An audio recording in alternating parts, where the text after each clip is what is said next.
Thank you for coming. Economics and the underground economy. I'm Cormac Herley.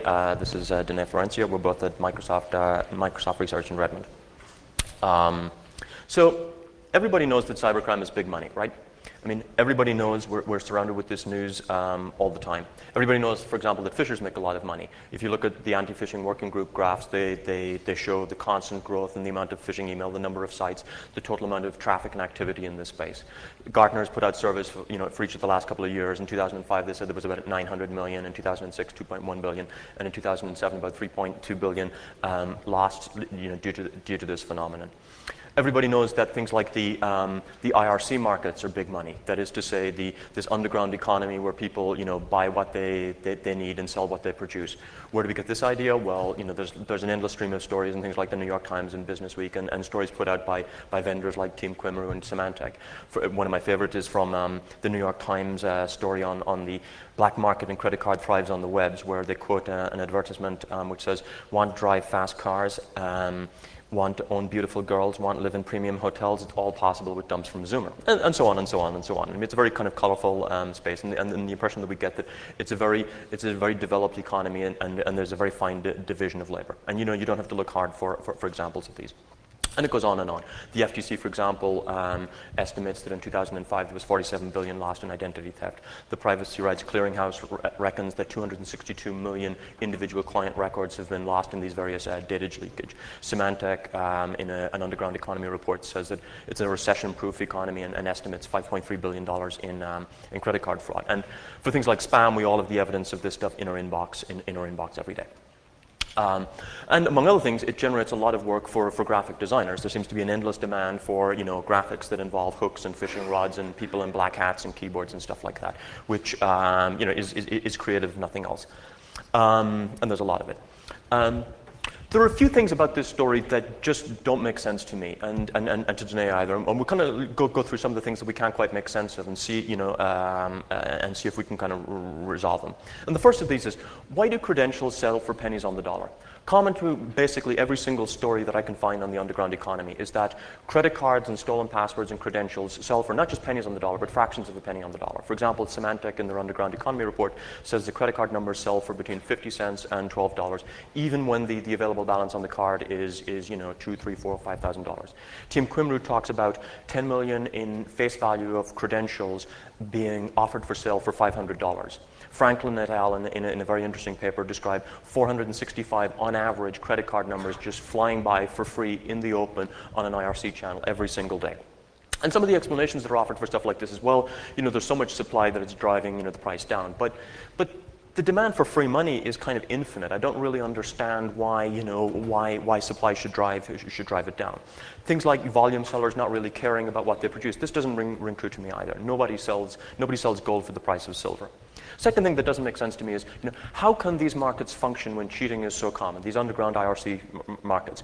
Because again, common to all of the reports that talk about the underground economy are on these markets where goods and phishing kits and stuff like that are sold, and credentials bought and sold, are rippers and people who cheat. That is, people who do not provide the good or perform the service for which they've been paid are ubiquitous. Thomas and Martin and Symantec both draw attention to the fact that most of the IRC underground channels have individual channels that just list the rippers who are currently active on that channel at a given time. Franklin et al. Pointed out that 22% of all the credit card numbers that they observed on one of these channels didn't even satisfy the loon checksum. That is to say, these things were offered as credit card numbers, and they were no better than random 16-digit numbers. Danjani and Rios, in a very interesting talk at Black Hat last year, talked about discovering that on these underground channels that phishing kits that are offered for sale, very often have obfuscated backdoors in them. In other words, somebody has said, here's a phishing kit, go use it, make yourself rich. And actually there's an obfuscated backdoor which reports the credentials back to the author of the kit, in addition to the person who's trying to phish. So, how can you have a healthy economy when cheating is not just common, but it's a way of life? And further, when these markets are so open, as apparently they are, where it's not difficult to find one of these IRC markets, countermeasures ought to be easy. If someone like Bank of America sees lots of Bank of America credit cards being bought and sold, well, why can't they go in there and pollute the channel with lots of bogus cards? Or why can't they offer bogus cards and find and wait for the collection and cash out strategy? It doesn't seem to make so much sense. why is cheating so common when, why does anybody bother putting an obfuscated backdoor in if easy money just lies all around? I mean, if it's really easy to get rich off of this stuff, why would anybody go to the trouble of obfuscating a backdoor? And why would you take the trouble of trying to sell somebody credit cards which really don't exist for 50 cents each if you really already have a machine that where you just turn the handle and money comes out? So it doesn't make any sense to me. Let me keep going with the things that don't make sense. And then what we'll try to do is, with economics, try to make sense of some of these kind of paradoxes that I'm posing now. Where are the bodies? I mean, Gartner in 2008 phishing report says that there were 5 million people lost money in the US due to phishing in 2008. Well, that's a big number. That's a very, very big number. I mean, for example, the total number of people in the US who lost their jobs in the last 12 months in the worst recession we've had in 60 years is 5.3 million. So this is a big, big, big number. When I do an internet search and try to find, journalists who've actually done interviews with named phishers, I find a total of 13 named victims. If we've got 5 million a year, somehow we ought to be able to find, they ought to be, a little more visible. Where's the loot? Gartner again estimates $3.2 billion lost to phishing in 2007. That's a big number. I mean, Taco Bell has revenue of 1.8 billion. There are businesses that are billions, or we can forget it easily, but billions are large numbers. The FTC estimates that 47 billion was lost in identity theft in 2005. Well, that was actually approximately equal to the earnings of the top 5 banks in the US in 2005. That would pay a salary of 100,000 each to each of 500,000 identity thieves, which is, that's about 4 times the size of the number of cardiologists in the US. And, for example, IKEA has revenue of about 29 billion, and Ingmar, the guy who runs it, is about the 5th richest guy in the world. And the point I'm trying to make here is when, these are big numbers that we see here, and when something is really, really big, it tends to be visible, even when it's trying to hide. So it doesn't make sense to me that this is not so visible. And then the last 2 paradoxes, the last 2 things that really seem to, not make as much sense as they should is, why do banks do so little? That is to say, there has been basically negligible deployment of 2-factor authentication in the US, at least. I mean, there really doesn't seem to be any penetration, even among, very, organizations like Fidelity, which is close to $1 trillion under management. They basically allow people to authenticate and get in with a password and user ID. That's all they do. The measures that we have seen deployed, things like SiteKey, seem to be largely cosmetic. They don't seem to address the fundamental issue, and they don't seem to have much impact on users. The second thing is, US banks are almost entirely silent on their losses. There hasn't been, as far as I know, as far as I can find, a US bank that has published the numbers that they are losing due to online fraud or to phishing. And what's even more puzzling is that there's no demand for legislation. Remember things like the Digital Millennium Copyright Act? I mean, when large, well-connected industries feel that they're under threat from things like technology, they tend to not just, suffer in silence. They tend to, make some phone calls and try to make things happen. And further, banks don't seem especially worried. Here are 2 examples from the customer advice pages on Fidelity and Wells Fargo, respectively. Fidelity says, we will reimburse your Fidelity account for any losses due to unauthorized activity, period. Wells Fargo says, blah, blah, blah, you will be covered for 100% of the funds removed from your Wells Fargo account in the unlikely event that someone you haven't authorized removes those funds from your online services. These do not seem like the words of people who really feel that they're facing, in a war zone and facing a large and growing threat. It just seems, kind of, puzzling. And finally, users. I mean, what can you say of users? I mean, few things are more dependable in my experience than the chuckle that you get when you make fun of users at a security conference. I mean, it's very reliable. They choose weak passwords. They don't know about antivirus. They don't know if it's installed, current, or running. They ignore certificates. They will click on anything. Uptake on things like phishing protection and user education is low. Automatic updates, they don't know if it's installed. They don't know what it does. And yet life goes on. I mean, how can this be? So one of the things we're going to try to do in this talk is kind of persuade you that these things are not as puzzling. These things are not as puzzling as they appear if you look at some of this stuff through the lens of economics. And basically what we're going to try to persuade you is that the laws of economics have not been suspended. And the way we hear about the underground economy and cybercrime often gives us the impression that the laws of economics have been suspended.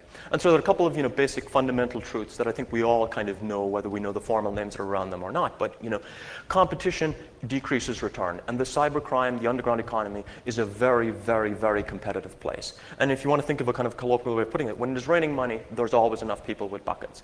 When somebody thinks that they found a scam and any number of people can participate in that scam and there's just infinite money will come out of it, well, trees do not go to the sky. I mean, there's always a limit to growth.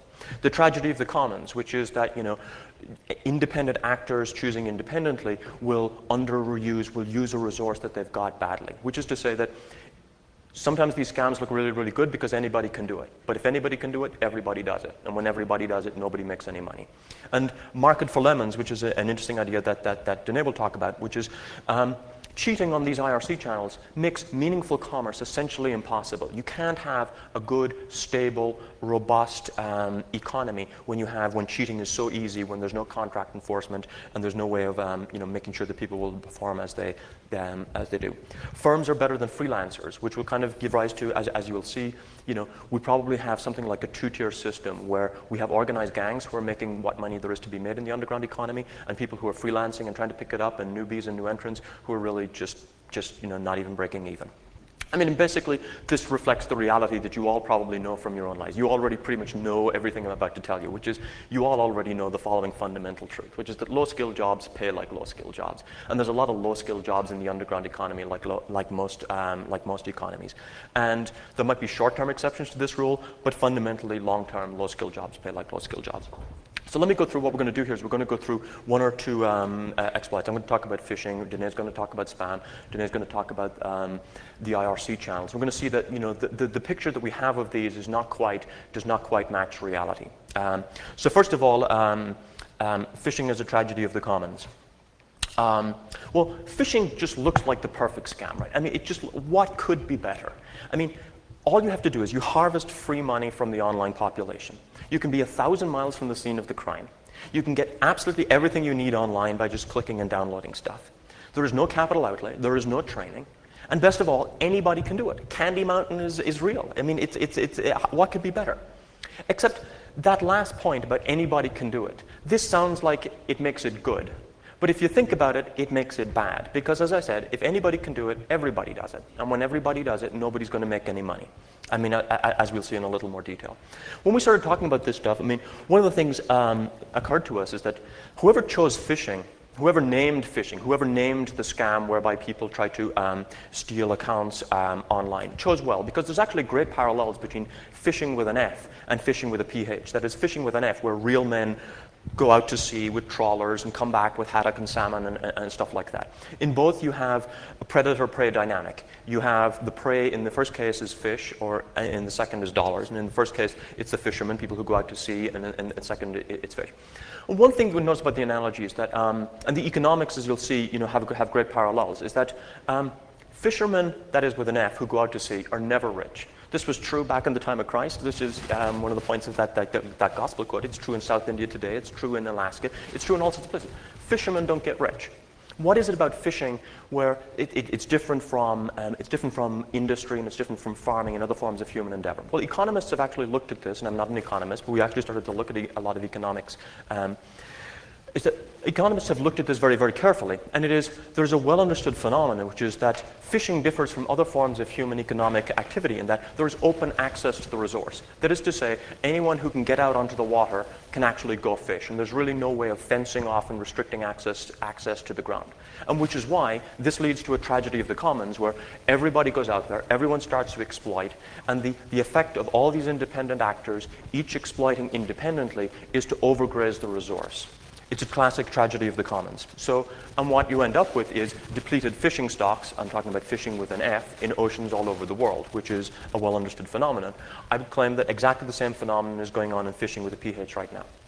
Let me just show you. Here's a kind of a little pictorial of the very simple, almost baby lesson in competition and economics. I mean, the return from phishers is the number of victims, or the victim dollars, divided by the number of phishers. So if you start at the top here, you've got a certain number of the first few people who figure out how to do phishing. You've got a certain amount of fish and a certain number of people who have to do it. So it's the amount of fish divided by the fishers, and it's a good deal. But it's such a good deal that other people say, this is great, I want to get in on this. Well, what happens is more people get in. So our denominator here gets bigger as more people want to get in on the act, And of course, the yield goes down, and then more and more and more people get in, and it gets bigger and bigger and bigger. As the denominator gets larger, as you have more phishers, so far so obvious. All this says is that when you slice a finite resource among more and more people, the yield goes down. That's not the point that we're trying to make in this particular thing. There's an even worse point, which is that, well, the denominator is increasing. What's happening to the numerator? Is it staying stable? Well, actually, the numerator is going down. So why is the numerator going down? Well, as an activity becomes larger, much as in phishing with an F, when people go out to sea and they overgraze the resource, you actually start to deplete the stock, you start to deplete the population that you're trying to prey on. Exactly a similar phenomenon goes on in any tragedy of the commons phenomenon. That is to say, if your return is victims divided by phishers, the denominator is increasing. Why wouldn't it? It's free money. Everybody wants to pile in. Why is the numerator, I'm sorry, that's a typo. That should say the numerator is decreasing.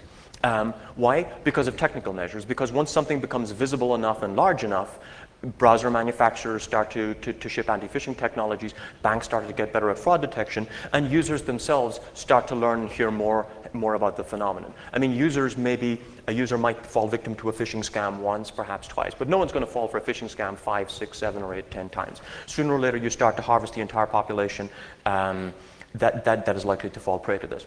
So that's a kind of a hand-waving and heuristic way of representing what actually has been really, really formalized by economists who look at the economics of open access resources. And basically, they come up with this kind of a graph here where you're drawing the amount of effort, the harvest that you can withdraw from a population in steady state for a certain amount of effort. And this really comes from phishing with an F, where, I mean, basically the idea is that as you put in a little amount of effort, when effort is equal to 0, clearly you get no harvest and nothing comes out. As the effort goes up, so does the amount that you can sustainably harvest from the population. But at some point, the amount that you can harvest, it doesn't plateau. It doesn't reach a point and peak and stay there forever. What happens is, as you put more and more energy into it, you just start to exhaust the resource and pull it out. You can see this in fishing in the ocean, is that if you take more biomass of fish out of the ocean every year than is born and regenerated by the population, you're just going to drive it monotonically down. A similar thing is true in fishing for dollars, is that there's a certain finite capacity of fishable dollars to regenerate. If you take more of those out than are generated every year, you're just going to drive it to 0. A nice handy way of thinking of it would be, suppose, for example, every one of us got one phishing email per week. And then suppose you go to a limiting case where phishers put a huge amount of energy into it and everyone got 10 per day. Well, at 10 per day, there's going to be less dollars harvested than at 1 per week, because at 10 per day, pretty much everyone there's going to be no one who hasn't heard of this phenomenon or really kind of figured out what's going on. So the top line on all of this is that, this comes into equilibrium. What happens here? When do people stop coming into fish, and when does the energy put into the phenomenon stop increasing?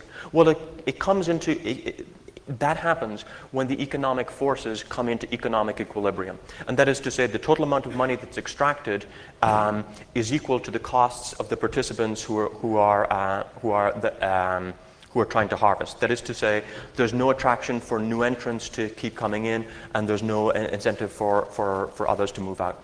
So basically, if you look at the return curve, where's the mouse so I can point it out? If you look at the return curve here, which is falling, the costs of the total of all of the phishers in the world, which are related to their effort, suppose it reaches an equilibrium point somewhere like here.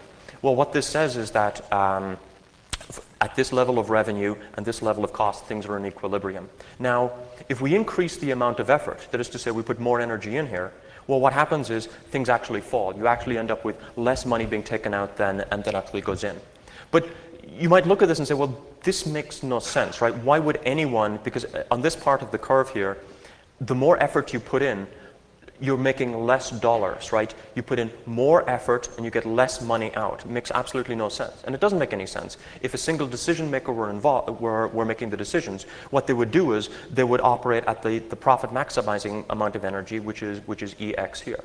But there's not a single decision maker involved. Every fisher is in competition with every other fisher. And just as a fisherman who goes out to the sea says, well, I could leave these fish here so they will breed here and they'll get bigger and there'll be more tomorrow. But why would I do that? Because another fisher next to me is just going to take them. You're a sucker if you leave anything behind. You try to harvest everything you can right now, today. You don't leave anything behind. And that's why things get driven to put far more energy into the thing than the actual profit maximizing point. So the conclusions of this are that, well, one, the effort is not indicative of the dollars. Just seeing the amount, measuring the amount of energy and the amount of activity involved in something is not reflective of the amount of money that is being harvested. As the energy is increasing, it is merely reflective of the fact that the denominator in that fraction that I showed you at the beginning is increasing. The increasing denominator is bad for fishers, not good. It's precisely the opposite of what you think. Things are getting worse for fishers, not better. As fishing gets easier, as it gets more automated, this just means that it is easier for people to exploit it. Think of it again in terms of the ocean analogy. If you have a ship that can just go out and vacuum the whole Pacific Ocean, this actually reduces in the long term the total amount of fish that you can extract. You just exhaust the stocks. The easier fishing gets, the lower the total return. And fishing is going to be a low-skill, low-rewards business. Why is it going to be a low-reward business? Well, suppose fishing played as much as being a surgeon. Well, people are going to keep piling into it until there's so much competition that it doesn't pay like a surgeon anymore. This is just elementary economics. Anyway, well, there's an easy rebuttal to this and say, well, I know this guy is not telling the truth because what about all those estimates showing that fishing is huge, that the dollars earned in fishing is huge? Well, the thing about surveys is that fake numbers are just like real numbers, only better. And I'm sorry to say that some of the numbers that are out there and in circulation are very far from an accurate reflection of reality. I mean, without going into too much detail, so Gartner has surveys for the last 4 years on estimating the amount of fishing losses out there, and I think that they're off by essentially orders of magnitude of the truth.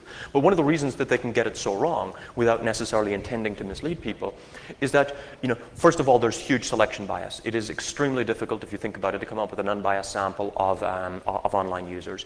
And things like refusal scoping, the people that respond to you are more likely to be the people who also responded to phishing, and things like telescoping, where people throw in incidents that are not necessarily inside the survey window can greatly distort the outcome. But there's an even greater source of bias here, which is that, well, phishing is fortunately, it's a pretty rare phenomenon. It's something that affects, even in the Gartner numbers, 1%, 2%, something like that. Those are the kind of, numbers that we're talking about. Well, that means when you do a survey over 1,000 or 2,000 people, you're really only finding a handful of victims. So, for example, Javelin did a survey in 2005, and they found, I believe, 3 phishing victims. That is 3. 1, 2, 3. The Gartner survey in 2005 found 25 phishing victims. That's, a rough guess, maybe like, 15% of the people that are in this room. And here's the thing that really goes wrong. What they did is they took the average reported loss per victim, and the victims are telling them what they thought the banks ended up out of pocket. They took the average, not the median. And as we all know, if Bill Gates walks into the room and you ask people what's the average earnings, well, it really, and this is not speculation. The one year that they did give a median and an average, their average loss in the Gartner survey was $886, and the median was $200. Ask anyone who kind of does any statistics, when you've got a factor of 5 difference between the median and the mean, you have a very serious problem in the statistic. So, okay, enough. So our estimate, to come up with an estimate of phishing, we've got to do 2 things. One is, what is the rate, how many people are being phished per year, and 2, how much it is actually costing them. So the Gartner came to the conclusion that about 3.2% of people were being phished, based on a survey of 4,000 people online. There's actually 2 other good sources of data on this. One from a team at Cambridge, Clayton and Moore. And what they did was they managed to hack into phishing sites where fishers who were not that careful what they were doing had harvested credentials and then stored the credentials, and Clayton and Moore were actually able to go in there, count the number of credentials that had been harvested, and factor it into the overall size of the population. And they were able to figure, in a very, very, very interesting study, came up with a percent of about 0.34% of the population being phished per year. In a separate study, again due to Dine and myself, using toolbar data from in one of the browsers, we were actually able to measure the number of people who typed in passwords, and passwords that they had previously used at financial institutions, typed at things that we subsequently figured out were phishing sites, and we came up with a number of 0.4%, which is, and this was, by the way, over 500,000 users, which is more than 100 times more data than the Gartner numbers are based on. So from a statistical point of view, it's a more accurate number. But there's extraordinary agreement, given the kind of noisiness of this stuff, given two completely independent measures, that the Cambridge team and we are coming up with basically the same number, which is like 0.34, 0.37%, something like that. And which is kind of reflective of reality. As I said, in the beginning, Gartner says that 5 million people lost money. This is, it's greater than the number of babies born in the US. It's greater than the number of high school grads. And it's significantly greater than the number of suckers born, assuming that there's a sucker born every minute. Well, that's only 10% of the suckers you need to actually make up these numbers that Gartner is finding. So our actual estimate is that let's take the median loss from the Gartner numbers, because I don't believe they misrepresented things. I think they just kind of, had a wrong interpretation. Let's take the median rather than the mean at $200 and push it into the average of the phishing rate that the Cambridge team and we came up with. And what you come up with is the phishing losses, the annual phishing losses in the US are $60 million a year. $60 million a year. That is a factor of 50 smaller than the Gartner estimate, and based on much more data and I believe far more accurate. You might say, well, okay, of course you think your estimate is more accurate, people are always like their own stuff. Well, but this is actually very much in line with the other evidence that we have. As I said in the beginning, banks in the US are completely silent on the subject of what the phishing losses are. But that's not necessarily true everywhere in the world. And in the UK, the UK Payments Association, APAX, publishes an annual fraud number based on what their banks tell them. The 2007 fraud number for online fraud, that is not just phishing alone, but all forms of online fraud, they said 22.6 million Great Britain pounds, which is about 31 million US dollars.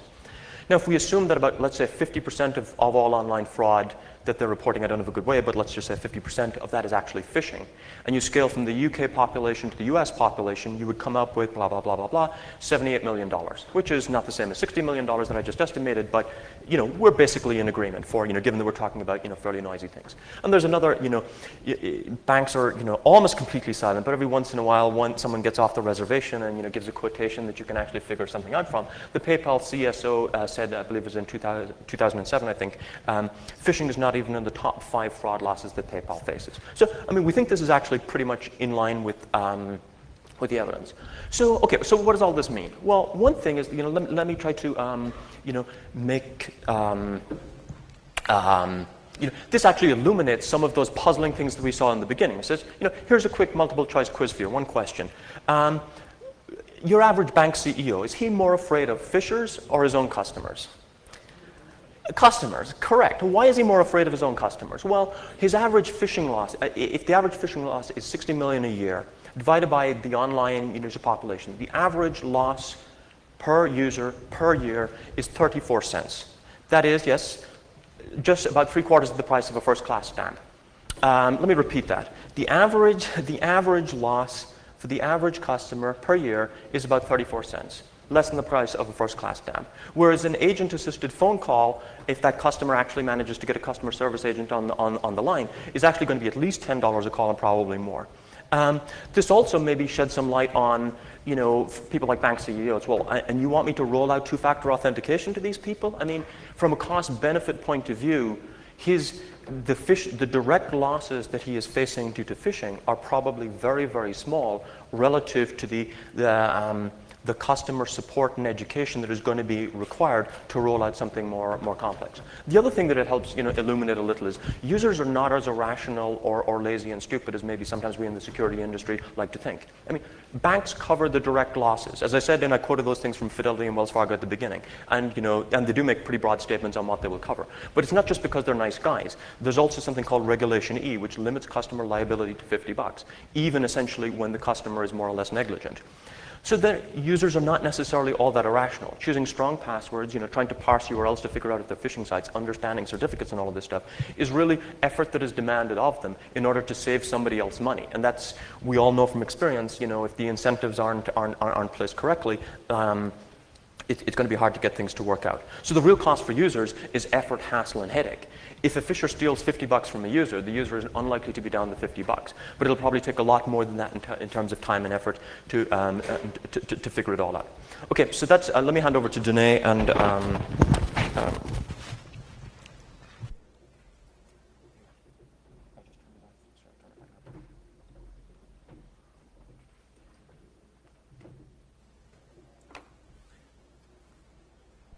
Okay, so spam.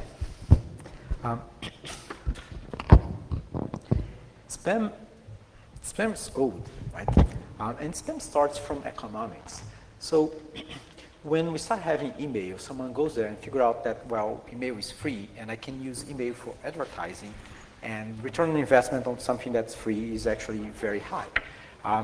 So I'm going to use this for advertising. What that means is that I'm opening this coffee shop at the corner, and all my customers are within 5-block radius from my store. And I would like to send free email to them, except I don't have their email. I do have this 10 million email list here, which I don't know where they live, but if it costs me nothing to sell, I may just send email to these 10 million people. It doesn't matter that 90% of them don't even speak the language. Maybe I'm opening my coffee shop in China, and 90% of these people don't even speak Chinese. It doesn't matter if the 10% that speak the language don't even know where my city is. And what matters is that 5 out of those 10 million do live within the neighborhood, and I just got 5 potential customers for free. Well, for free for me. Someone else is paying for that. And pretty much, pretty quickly, the email providers and the internet service providers realize that, well, we have to do something about this. Then they start doing spam filters and other countermeasures, and the spammers start doing their own side, and you start having like this sort of arms race that actually escalates in where you are today. So the question we have is, can we look again at economics and try to figure out how exactly, in terms of economics, where is spam today? So spam is essentially an advertising medium, right? And there's this economic principle of competitive equilibrium that says that if you have 2 merchandise or 2 services that you can interchange between them, so I can advertise using AdWords or I can advertise using spam. So if I have these 2 options, there's going to reach an equilibrium price where the return on investment on those 2 are similar. So essentially, I can spam or I can use ads, and the price is going to vary, but it's going to vary in lockstep between those 2 in such a way that I always have equilibrium. And it doesn't matter if the advertising market is much bigger, if the spam is small, or if it's the other way around. It doesn't matter. They will move in equilibrium. So as long as advertisers can move between those 2, if one is cheaper, they will move to that one, unless they can't. So if advertisers cannot move between those 2, then yes, you can have different prices. Maybe advertising is cheaper, maybe spam is cheaper. But we have some constraints. And the constraints said that in neither of the 2, I could have a situation where some of those advertisers are paying more and they could move, right? So this situation, for example, here is not possible. So, okay. What is the equilibrium? Where are we today in relation to spam and advertising? So there's essentially 3 situations. Either we are in equilibrium, so in terms of return on investment, doing AdWords or spamming has the same return on investment, or spam is cheaper, or spam is more expensive. So economically speaking, what requires each of these 3 possibilities? So they are in competitive equilibrium if enough advertisers can move between the 2. So that's one is pretty easy and it's pretty typical. What would require for spam to be cheaper? So spam to be cheaper would require that no business that's currently using AdWords could use spam instead. Well, there's lots of people who cannot spam. That doesn't matter. What matters is if there are some people who could move to the other one. It doesn't need to, everyone needs to move, and that's an important point. So if there are businesses using AdWords that could use spam instead, that wouldn't happen. So that price point is not correct, economically speaking. So are there enough legitimate businesses using AdWords that could use spam? Actually, yes. There's a lot of them outside the US and could actually be using spam as a advertising medium. What about the opposite? Are there a lot of spam that actually could use AdWords instead? And at least when I look in my email inbox, my junk mail box, I don't see a lot of them. What I see there is illegal pharmaceuticals, scams, and a lot of things that cannot advertise on Google. If they go to Google and say, oh, can you put this ad for pharmaceuticals on your site, and there's a low prescription required, I go, no. So under this economic equilibrium point of view, essentially what that implies that spam today is actually more expensive than legitimate ads. Well, good. So that means spammers are making lots of money, right? Maybe not. So we figure out it's expensive, but spamming is also expensive. So even if it's originally free, now I have to have this whole infrastructure. I need bots, I need ways of circumventing the spam filters and a lot of things that I need to do. So I have cost. Even if I don't pay for hardware, I still have like all the labor involved. So to understand the money-making side of the business spamming, we look at, again, economics. And there's this economics 101, like the most basic principle in economics is the supply and demand. And what that does is that if I have a market where I have buyers and suppliers and people can enter and leave that market, the price point where you're going to have equilibrium, the price that actually is going to be practiced in that market is the equilibrium point. That is the price at which the number of buyers willing to buy that merchandise at that price, the quantity they want to buy, is the same as the quantity the sellers are willing to sell. So that reached that equilibrium point. What exactly does that mean? That means that at that price, I have no marginal demand. At that price, everyone who wants that product at that price is already getting it. And that's what we explained and discussed in the previous slides. So what's the offer side? So on the offer side, essentially means that no one wants to enter that market. No one that's not in that market today wants to enter that market to sell at those prices. But it also means that if this is a no barrier to entry market, it also means that the new people would be making about the same amount of money who people are already there. So it means that people who are already doing the spamming are also not making that much money. So essentially, we have a situation where spamming is actually expensive and the spammers are not making that much money. So I just like these guys, even though they are not that scientific, but so the thing is, spam is cheap, no. And spam is easy money, no. So another thing we like is the underground market. So Cormac mentioned this thing before. And it is that there's these underground markets. And you have like this, I'll just use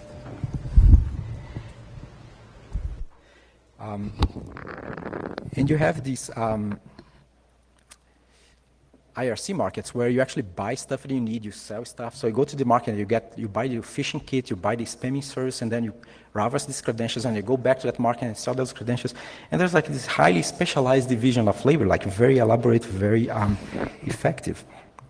So Cormac mentioned some of these things before. So there's like all these paradoxes. One is like the things selling for pennies on the dollar. Right? So how do I have credentials that are worth like $10 million and I advertise them try to sell them for $500? It's not that I sell them, I ask $500. That's asking price for 10 million. Like, that doesn't sound right. And the explanations are even more weird, right? It's like more supply drives demand down. It's like money is a pretty elastic thing, right? So if a bank advertises that they are selling like $100 notes for $95, there's going to be a line outside. And even worse, the line is not going to move because the first guy in line, when he gets the money, he says, well, I want more. So he's back, right? So it doesn't make much sense. The other thing, like volume sellers don't care. It's like Texaco gets oil from the ground. Well, there's lots of oil, right? So they essentially get it for free. So they get from the car and they get like ships and of that thing, right? So that's huge volumes. But they're not going to sell the barrel for $46 if they can sell for $47. It's actually the opposite. The higher the volume you have, the more you care.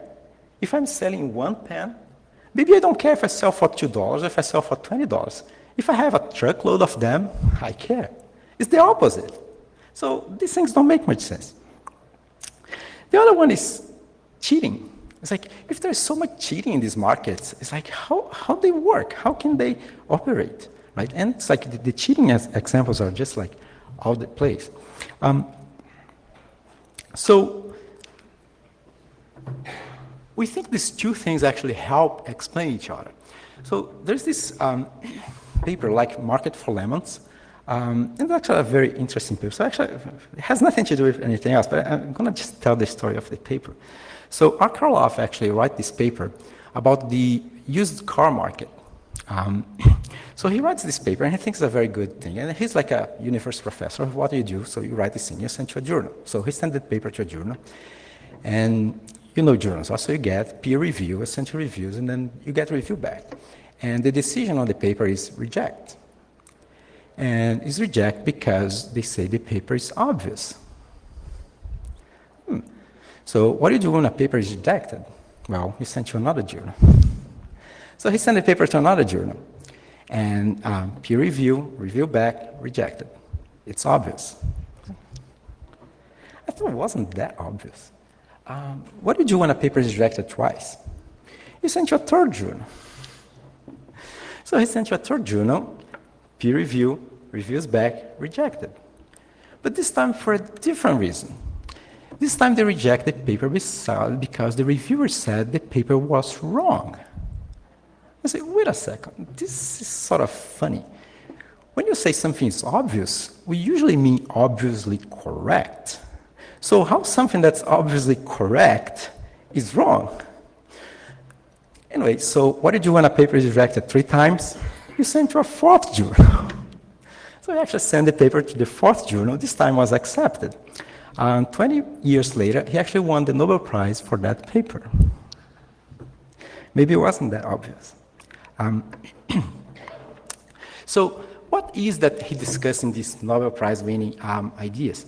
So he actually looks at markets when have one specific characteristic, which is the seller knows more than the buyer. So if you go like buy vegetables in your wholesale market, if you get like a potato, you actually know how good that potato is. The buyer knows, the seller knows. When you buy a used car, the seller knows if the car has a problem or not, the buyer don't. So that's slightly different. So these two markets have one characteristic, which is the asymmetry of information between buyer and seller, which distinct these two situations. So he was looking at in the cars, right? So the idea is that the seller knows if the car is a lemon or not. In our case, if I'm selling credit card numbers, I know if I'm a rip or not. I know if that number is good or not. The buyer don't. So in that sense, those two markets are very similar. And in that kind of market, essentially buyers are willing to pay what is the average value of the goods offered in that market. So what are the characteristics what are the requirements for forming this condition that Karloff calls market for lemons? So the first one is the asymmetry of information. So as I said, the buyer knows more than, the seller knows more than the buyer. Well, on the other markets, check. No credible disclosure. Even though I know what I'm selling is good, I know my car is very good, I have it for 10 years, it gave never any problem. I do not have how to prove that to you. So underground markets, check. Low seller quality. Here's an important thing. The idea is that, for example, if I have variation in quality, but if I'm selling used cars and it's like they vary between $8,000 and $10,000, that doesn't really matter. What matters is when the quality varies between $0 and $10,000. And so the fact that the range goes all the way to very low values, that's actually what happens, what creates to help the condition that's necessary for creating this lemon market.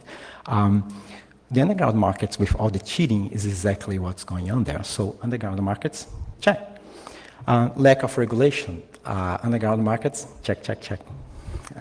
So essentially the IRC channels and these underground markets, they not only fulfill all the requirements for this lemon market, but they actually fulfill it orders of magnitude more than the actual used car market. So they are a classic example of this lemon market. And essentially what that means is that every transaction that you actually do in this market carry what we call like the Reaper tax, right? So essentially, every time I buy something from this market, I may actually get just fake goods or get nothing or something. That it's equivalent to pay some money that just disappears, just like tax. So can we estimate how much of the transactions are with Reapers? So remember that all these studies of the underground economy, they just observe advertising. They just see sales. They just see offer for sale. They don't measure transactions. So we cannot measure transactions. So of course, we cannot measure if the transaction was with a good seller or not. So that path doesn't lead much. So we argue in a different way. We argue using the treasure of the commons. We argue that the number of reapers is actually high. So actually, think on this market, and this is actually another thing that doesn't make sense. I have two options. I want to do phishing, right? So I have two options. Option number one is I go to this market, I buy that phishing kit, I buy the spam service. The market is great. I can buy anything I want. I buy the kit, I buy the spamming service, I buy the servers to host my web pages, my phishing web page. I harvest the credentials, and I go and I sell them in the market. Perfect, I make money. Here's plan B. I do not buy the phishing kit. I do not buy the spam. I do not buy the servers. I make out a bunch of credentials. And I go to that market and sell them. Plan B seems much more profitable, actually. So when is that reapers are going to stop doing that? So if plan B is much better and the market is going to be full of reapers, when's the reapers going to stop arriving in that market? Well, they're going to stop arriving when the effort to sell that in those markets, even though it costs me nothing to just randomly create those credentials, the effort to sell that is so high that it's not worth it. So that's the equilibrium point. So essentially that argues that there's a lot of reaping. There's a lot of reapers, there's a lot of not good things there. So essentially the price of a credit card number, the worth of a credit card number is going to be affected by three things. So first, the banks detect fraud, buyers demand a premium, and then the reapers. So for example, if you actually plug in some numbers there, easily a $2,000 credit card balance is worth about $4. So, okay, I had that credit card and I thought it was worth $2,000 and all of a sudden I'm down to $4. Can I do anything else? So can I avoid this tax, right, this reaper tax? Then to understand that, we're actually going to resource to another Nobel Prize winner, Coase, which published this theory of the nature of the firm. So the underlying idea is exactly that when transactions are taxed or uncertain, it makes sense to form groups, firms, rather than buy and sell in the open market. So in the normal economy, those are firms. In the underground economy, that's what we call gangs and alliances. So in other words, if I went to that market, I did find someone that was not a reaper and made some successful transaction with that person, why would I go back to that market instead of just keeping transacting with the guy who actually, I actually know delivers. So I form an alliance and we go from there. So that argues for the creation of this underground economy in these two tiers. So in the tier one, we have like gangs and alliances where they actually control the whole chain of events from the early beginnings and getting and distributing stuff and getting botnets and stuff all the way to actually get the money, right? And on the bottom, the tier two is actually people who actually use these IRC markets and use markets and just concentrate on one piece of that thing. And every time they need to buy something or every time they need to sell something, they actually have to pay that reaper taxes. And essentially, they cannot make much money. So what we can learn? So those markets exist. They are real. So some of them have like 100,000 user IDs. It's not necessarily 100,000 people because people may actually have several different IDs, especially if you're a reaper. But there's a lot of activity there. So who goes there? Who trades in this market? So there's essentially three people. First, new entrants that are just looking for forming relationships. Right? Or you actually try to enter the business, you did all that thing, the phishing kit, the spamming, and then you get the credentials and you figure out I have nothing to do with this. So you may be trying to monetize something that's essentially worthless to you, or you're there because of a reaper. So these are essentially the three people who actually are in that market. And essentially that means that the transactions there are not, they should not be significant. So bottom line, nobody sells in a lemon market if they have a choice. Activity implies there's a lot of people with no choice. So these goods are actually easy to acquire and hard to monetize. So credit cards number, credentials, social security numbers, these are easy to get. If you could get reached by credit card numbers, waiters would be rich, right? Every time you hand your bill, the guy's like, well, forget the tip, or just get the credit card number. So going back to Symantec and the $53 billion thing, what they did is that they said, well, okay, so here this sort of advertising. So there's like 46,000, they observed 46,000 credit cards for sale, and the sum of asking price was 160 million. They forgot the 160 million and said, well, get that 46,000 and multiply by the average credit card fraud number from the FTC. So that's how they get the $5.3 billion. So essentially this assumes that 100% of the thing was offered, sold. Banks detect 0% of that. Reapers did not exist. And sellers are just willing to give like more than 30 times return to the buyers. So here's a simple explanation. Buyers demand a 5 times return. Final price is 50% of ask, and maybe 10% of the thing that's offered do sell and is good. Well, that actually gives a total fraud number from that channel for over about $40 million. So there's like a 2 orders of magnitude difference. And the message here is Symantec observed 0 transactions, 0 fraud. They observed ads for sale. And then from that 0 transaction, they extrapolate to $5.3 billion. Billion is a lot of money. So here's another one. And that one is actually good to explain. So to explain that, I will actually leave it to Cormac.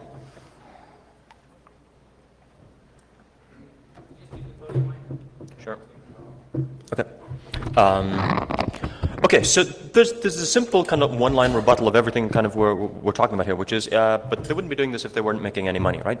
And that actually has the ring of truth to it. It really feels like it ought to be right until you think about it and you say, you know, human history is filled with examples of people doing all sorts of insane things and thinking that they're going to make money out of it and never doing so. I mean, this is a picture of the prospectors on the way to the Klondike in 1897, and it kind of gives us a good example that you cannot estimate the amount of gold in the mountains by measuring the activity at the shovel store. And the example that Danae just gave from what Symantec was doing effectively was doing that. Effectively, they tried to measure how much gold there was in the Klondike by counting the guys in that picture and saying, well, let's estimate the amount of gold that they each made. And just as an example, you know, to kind of, I mean, it's worth kind of, since we like numbers in this talk, news of the Klondike gold strike reached Seattle, which is kind of like the beginning of the rush in July 1897. 100,000 people tried to reach the Klondike in the next 2 years. About 20,000 made it. About 4,000 found any gold, of which about 3,000 or 300, you know, made what was counted as getting rich by the standards of the time, which is 5,000 in the total amount of gold extracted from the Klondike is estimated about $50 million. The total goods sold to prospectors was about 100 million, which actually, that's one thing that always puzzled me about things like the gold rush stories is, you know, why is anybody selling the shovels? Why is the guy selling the shovels? Why isn't he running up the hill digging for gold himself? Well, one explanation for that is he has better information about what's going on in the gold fields and figures that he does better to sell merchandise than, which is a way of illuminating what we think is going on in the IRC channels. When somebody is selling you when somebody is selling a phishing kit, it kind of maybe establishes, you know, that they have some basis for deciding whether it's better to sell kits or to try to phish yourself. Well, they wouldn't be doing this if they weren't making money. Well, the guys in that picture on the way to the Klondike, I mean, it's not that the problem is that they don't know yet that they're not going to make money. They think that they're going to make money. And well, where would they get that idea? And in our modern example, in the IRC markets and phishing and spam and everything else, where would they get that idea? Well, I don't know, but one possibility is the same place that the rest of us get that idea, which is the stories that we see in the New York Times and Business Week and everywhere else, telling us that cybercrime is such an easy thing. So one of the meta points, and one of the actionables, I guess, that we're trying to hit in this talk is that, you know, when we encourage overestimation of returns, we actually make matters worse. By which I mean the following. There's a profound irony in everything we're doing here, which is that white hats recruit their own opponents. By which I mean the following. is that, dubious reports of cybercrime riches reliably recruit new entrants into the lower tier of cybercrime.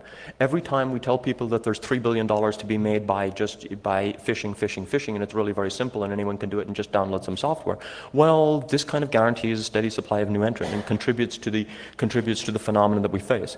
The only people, and pretty much having realistic estimates of what's going on is pretty much in the interest of everyone.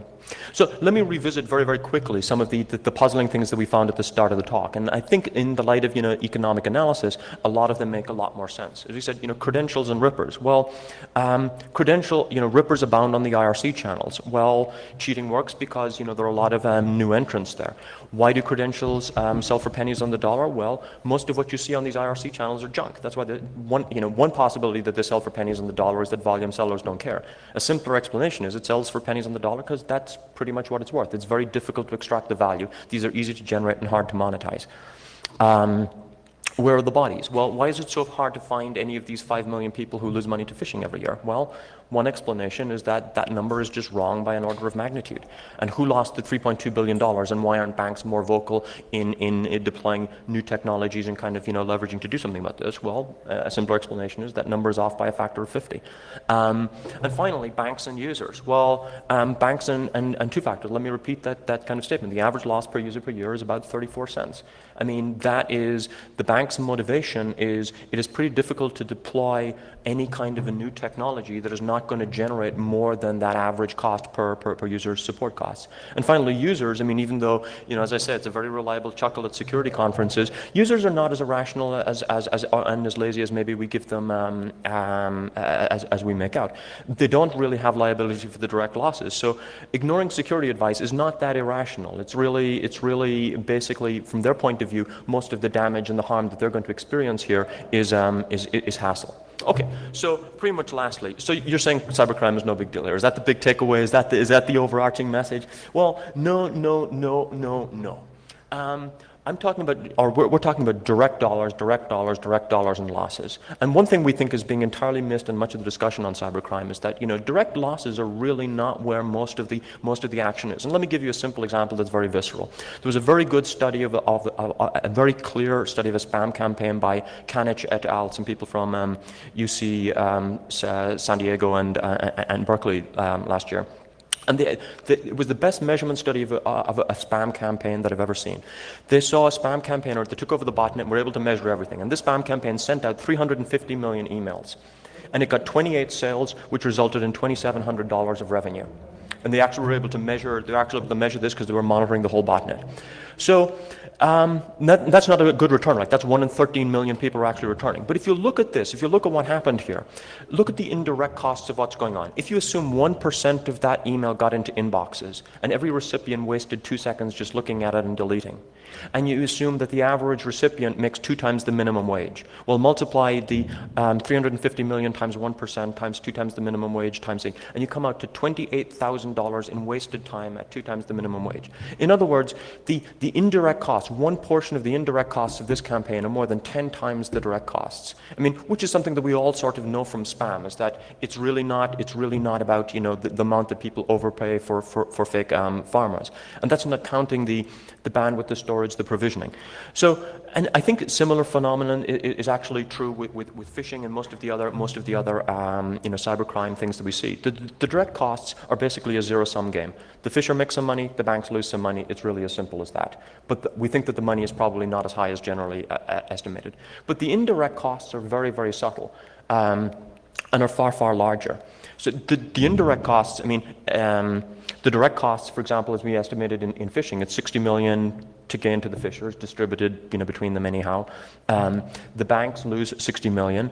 The users are probably effectively down more or less zero. But the fishers don't care how much damage they cause, but there is enormous cost in customer support, new technology, reputation, fraud protection. Many of us, for companies like Microsoft and Mozilla, work on security enhancements for browsers and stuff like that. These are real costs that are attributable to the people who are sending out, phishing email. Even if they're not making money out of it, they are generating real and damaging costs. And those indirect costs are many times, at least one order, probably 2 orders of magnitude in most cases, greater than the direct costs.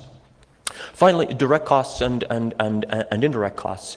As Danae was saying in Tier 1 and Tier 2 in the underground economy, Tier 1 is probably making the bulk of all the money. I mean, there's organized gangs who extract all the value from everything they do, and then there's a long, long, long tail of people who have low skills and really don't make any money. But the fact that they don't make any money doesn't mean that they don't generate spam and don't contribute to the indirect costs. The direct money, the zero-sum game, the guys at the top of the pyramid make all the money. But that doesn't mean that they generate all of the indirect costs. The indirect costs of things like phishing and spam belong to all those who fish and spam, not just to those who do so profitably. So one thing that we think is a very understudied problem is that if you look, I've kind of drawn up a pie chart here. The direct losses, I think Tier 1 probably takes most of the money, and Tier 2 gets very, very little. But numerically, Tier 2 is far, far greater. And I think that the indirect costs are probably more linearly related to the size of the population doing it. In other words, a lot of the problem in the indirect costs that are coming from spam and phishing and other exploits are actually coming from people who are not making that much money at it. And it's interesting to kind of apply it. Kind of not the same economic tools and the same technical tools will not necessarily work equally well on each of these populations. Finally, just quickly to the conclusions. The stuff that we see advertised on IRC channels, it's not as puzzling that it sells for pennies on the dollar. It is easy to acquire and hard to monetize, and a lot of what is advertised there is stuff advertised by rippers, and it's just junk. I can't emphasize this one strongly enough. Effort does not imply dollars. The amount of spam and the amount of phishing and the number of phishing sites that you see and the number of malware servers, this is not indicative of profit. It's actually very hard to monetize a lot of this stuff. Cybercrime is a ruthlessly competitive, predatory industry, and it generates a lot of low-skilled, dead-end jobs. Like everything else in life, there's a spectrum of ability. There's some people who are really good and make a bunch of money, and then there's a long, long tail of people who don't. And I think it's kind of when we talk about average numbers, we're kind of not paying enough attention to that. And repeating these claims makes matter worse by drawing new people in. And finally, the idea that the underground markets are easy money. I mean, this violates basic economics. It defies the common sense that we all know from our own experience.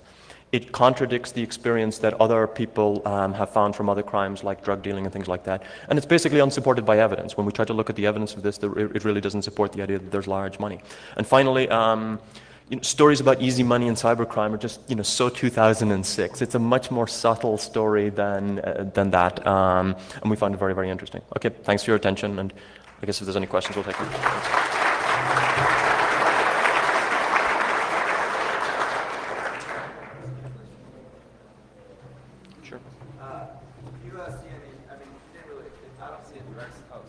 I don't see a direct similarity, but with like DRM, what immediately comes to mind is the studios maybe over-exaggerating their losses, which then results in indirect costs to new DRM schemes that have to be rolled out by various providers of content and by the applications that are playing the content, and so there's an inherent tax, right? That these schemes or that supposed DRM attacks are costing everyone. I mean, do you see any similarities in that?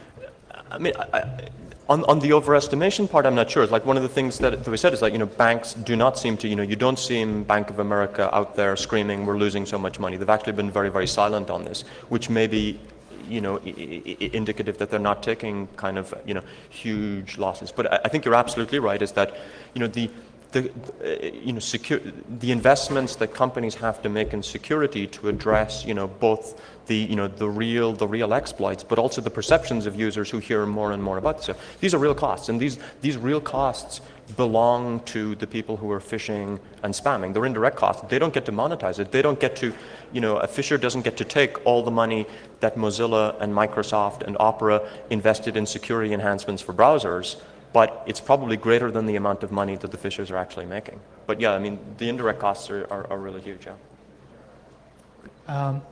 In your presentation, you had some calculation on the losses for the credit card, and you had these calculations for Tier 2.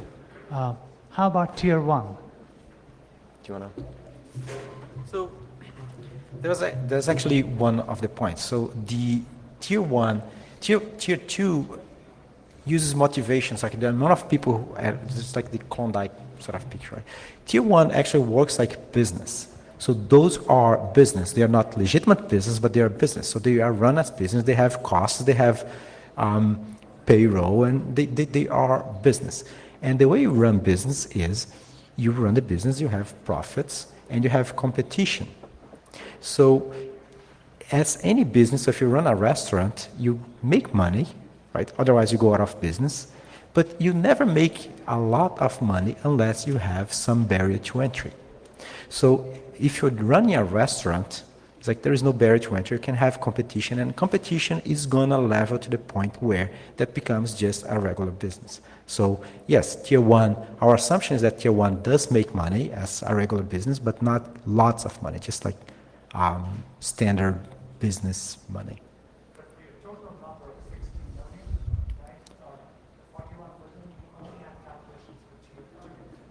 No, that actually was for tier one. That's the estimate for the whole industry. So I think what you're saying is some part we say what we saw in the IRC channels was what I think you're estimating as the 41 million. There is, if you believe that tier one basically doesn't deal on IRC channels and forms alliances and goes elsewhere, their activity then becomes invisible. It could be far larger. That's what we're saying.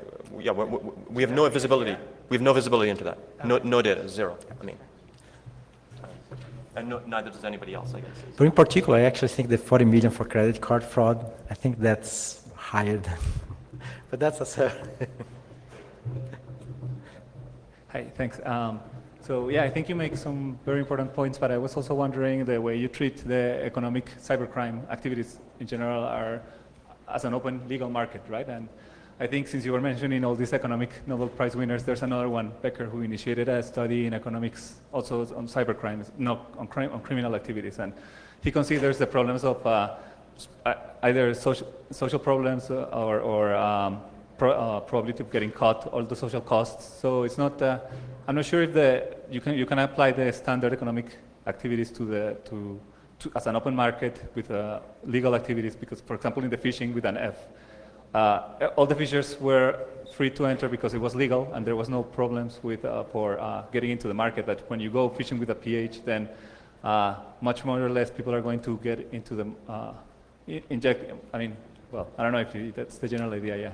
I mean, and I think that's true. I mean, but I don't think it really affects the analysis at all. I mean, you don't need a lot of people to sort of rebalance a market. I mean, it doesn't matter in the least that 99.9% of people want nothing to do with illegal activities. There's always enough people who are willing to do so that drives the price down. I mean, this is kind of, I mean, a better example than the Becker stuff, or a more current one, would be the Freakonomics kind of analysis of drug dealers, right? Why do drug dealers live with their mothers? Is that it seems like it ought to be a very good business, but there's just so much competition, and there's so many. Most of us do not want to be involved in illegal activity, and it doesn't require that 50% of the population be willing to do something in order to make that market efficient. So you can have 0.0001% of the population willing to do something and still end up in an efficient market. I think that's what. Right, but I guess, for example, for the small amount of money that you charge, that criminals charge for credit cards, is not necessarily for reapers or because they're fake, but it's because, for example, the probability of getting caught is higher for monetizing it, right? So those are different factors that you can consider. And I mean, the whole idea of the costs of like jumping into the market. I mean, it's not an easy to enter market. There's a high barrier cost. And in general, I think that's what people in criminal literature has studied. Like when you make something illegal, you raise the cost of entry to the market, right? And when you raise the cost of entry, it becomes sort of like a monopoly in a way. Like, yeah, I think it's a little more subtle than that. I mean, illegality has some influence, but I mean, I don't think it takes as many people as you imagine to kind of rebalance the market. But it's an interesting set of questions. Yeah. And the final question, just very quick. I was wondering, so the reapers in the model that you mentioned, it doesn't seem to be a sustainable model for the reapers. So if the reapers are going to reap all the time, then the first time they I don't know. I think it's kind of, I think it's again, it's kind of the tragedy of the commons phenomenon, right? It's not, I mean, most of these, the amount of activity that you put into something kind of has to balance. You have two forces that have to, come into equilibrium. And it's just like fishermen and fish, right? If everybody on the planet, fished every day, well, we just, make all the fish extinguish. Well, when a lot of people do it, they drive the stocks down and down and down. And at some point, the yield gets bad, so then people stop doing it, right? Suppose 99.999% of transactions on an underground market were done by rippers. Well, then no one would go there at all. And then no one goes there at all, there's no money for the rippers. So then the rippers kind of stop ripping a bit, so some people start to inch back into the markets, and then, the rippers kind of come back again. There's some point where these will reach equilibrium. I mean, it's not very easy to see, exactly where. But this is precisely what Tragedy of the Commons argues, is that it'll end up at an economically suboptimal point. It'll end up with a very poor use of the resources that it's consuming. Thanks. Okay, if we use the comparison with, say, the gold market, like you were talking about with the Klondike, does that mean we're probably headed towards a point where the level 2 eventually dies out because they don't see the opportunity to make money, and then you just have level 1 and create a sustainable enterprise where they steal credit card numbers and things like that? So the good part about the tier 1 is the tier 2 is very dynamic. There's a lot of people joining, a lot of people leaving. It's like a lot of people. The good news about the tier 1 is that the police can actually go after them. So these are still illegal activities, and criminal prosecution actually has means of actually going after them, and they are. So that's what controls that side of the equation, right? It's like the legal activity, the policy, and stuff like that is what controls the profitability of tier 1. But it's also kind of like, it's also a little like, you would think that everyone in the world would have heard of a Ponzi scheme, but somehow Ponzi schemes always manage to get going, right? I mean, there are always people who don't have kind of good ideas or good mental models on how these things work, and kind of for whom free money sounds like an enticing proposition, right? So there always seem to be, I mean, much as, like, one argument that people often produce on, say, well, why phishing losses should be large is that, well, there's always new people coming onto the internet every day. And you can make exactly the same argument about phishers, right? Even if people phish and they find, well, I'm not making that much money at this, and I'm selling this stuff and I'm getting ripped off in these underground channels, well, a phenomenon can persist even though no real individual persists in it for a long time, right? One set of people leave and another set of people arrive, right? So I don't think, human nature is funny, right? Greed is more powerful than intelligence in some sense. But good question, yeah. You talked a little bit about the new entrants to the market, but how about the role of reputation as in blacklisting? I know in malware, that the malware markets and the IRC markets, that's one of the things that happens.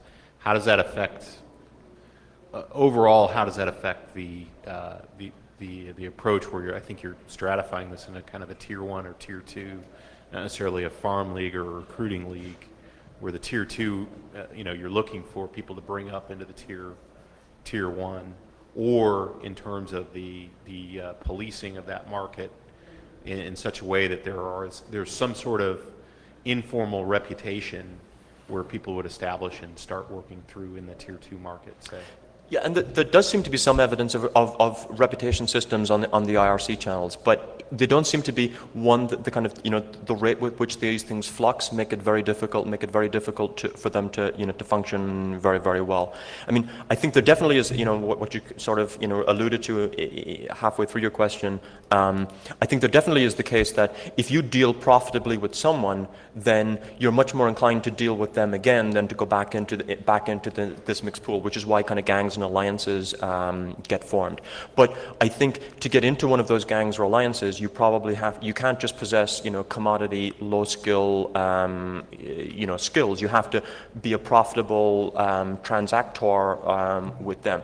But the idea that you can have a simple reputation system where people are just, okay, this guy has performed well, and we'll figure out who the rippers are this way. This doesn't quite work, because if you think about it, there are all sorts of ways where if you don't yourself have reputation, you can slander somebody else's reputation. Suppose I'm a ripper and everybody else has reputation and I don't. Well, I can just go and report you as a ripper and drag your reputation down to kind of make, to destroy the reputation system. It's not as simple as it sounds in a very changeful system to get a good, robust reputation. I mean, even things like eBay, which are a lot more solid, have, it's a difficult thing. It's a difficult thing to get right. And when everything is changing very rapidly, it's even harder.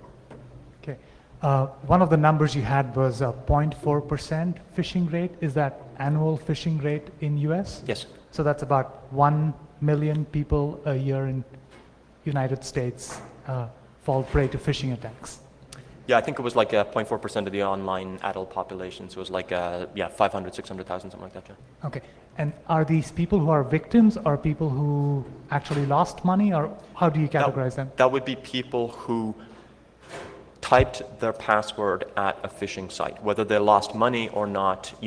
So from that point, right, banks have, contrary to popular opinion, actually do detect significant amounts of fraud. So that would be the top line, the superset of the possible victim population.